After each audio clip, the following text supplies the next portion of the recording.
taon yan. Hindi yan basta lang ano, kada ikot niyan 1 taon. Ay, katagal din ng paliwanagan. Ngayon, nakita ko sa report namin, maraming evacuees ang Quintal Elementary School. Nagtakbuhan daw sa school. Sa lubog ko, Iraq.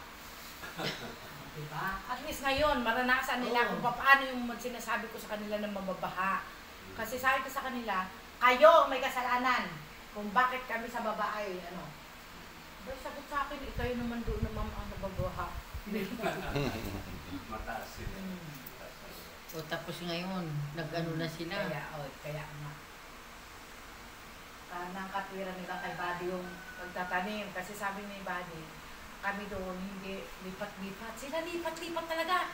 Makita mo yung isang buong ganyan na kawayan, kadami-dami ha.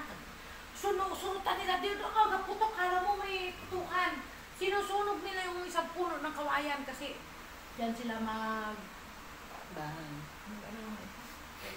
magtanim po, magkaingin.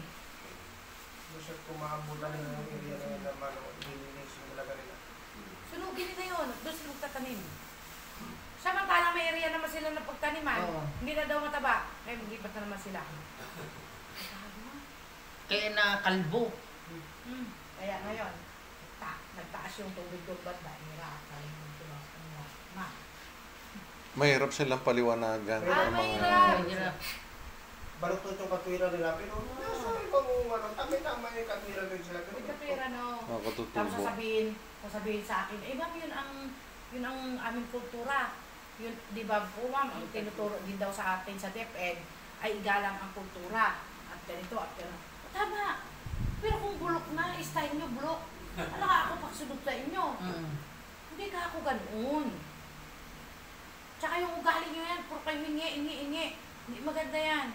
Sabi ko, mas malaki ang biyaya na binibigay ni Lord sa nagbibigay kaysa sa tumatanggap.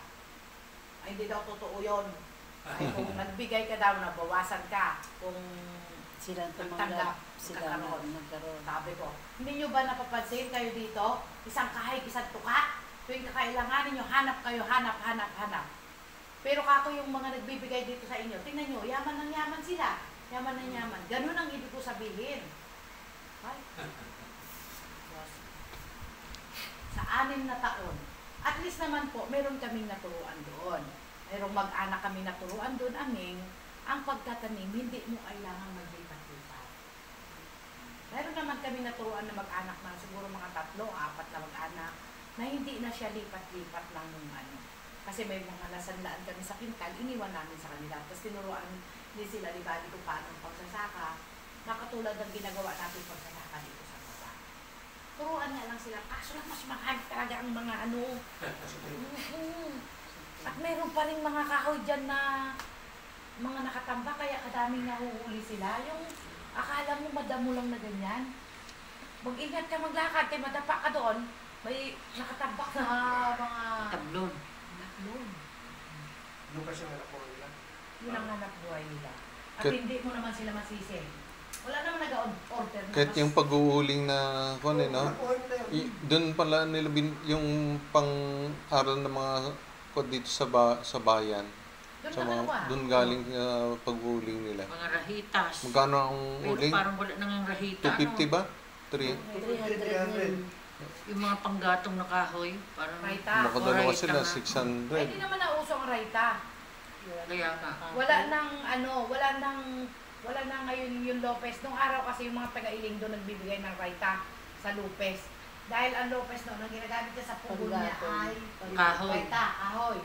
Ay, ang mga bikiri po natin ngayon, social na, di kuryente. Oo, di kuryente. Di gasol. Di gasol. Kasi nga, kaya naman ganon, hindi rin daw po sila kaya ganon DOS, diba? Nag-check, DTI. DNR. Hindi DTI, hindi sila bibigyan ng permit kapag sila ay gumagamit na Kahoy. kahoy. Ah. Kasi nakasira sila ng environment.